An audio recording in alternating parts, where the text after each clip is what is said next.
September 12, 2014, Friday of the 23rd week in Ordinary Time.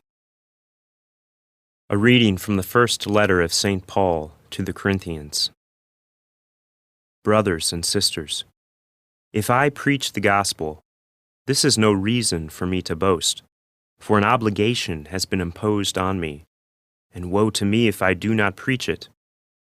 If I do so willingly, I have a recompense. But if unwillingly, then I have been entrusted with a stewardship. What then is my recompense?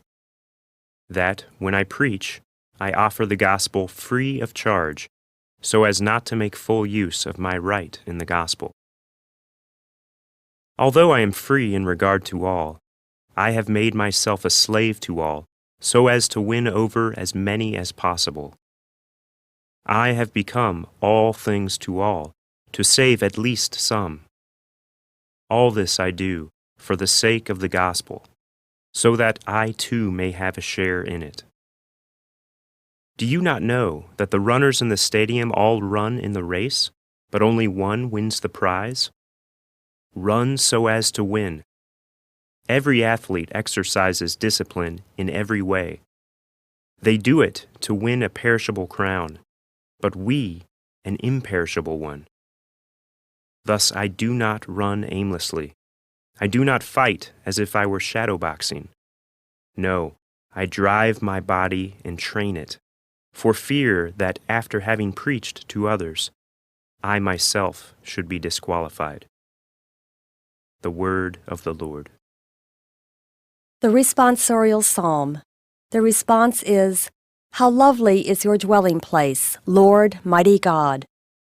My soul yearns and pines for the courts of the Lord. My heart and my flesh cry out for the living God. How lovely is your dwelling place, Lord, mighty God! Even the sparrow finds a home, and the swallow a nest in which she puts her young. Your altars, O Lord of hosts, my King and my God.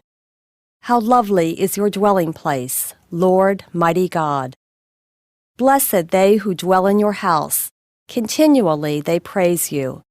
Blessed the men whose strength you are, their hearts are set upon the pilgrimage. How lovely is your dwelling place, Lord, mighty God! For a sun and a shield is the Lord God, grace and glory he bestows.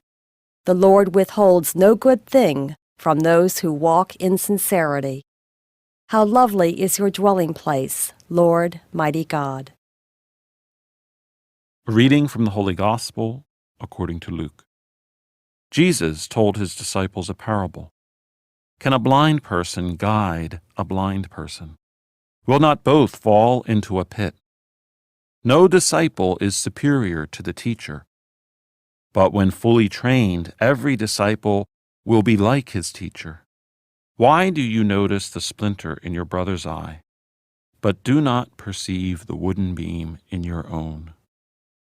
How can you say to your brother, "Brother, let me remove that splinter in your eye," when you do not even notice the wooden beam in your own eye?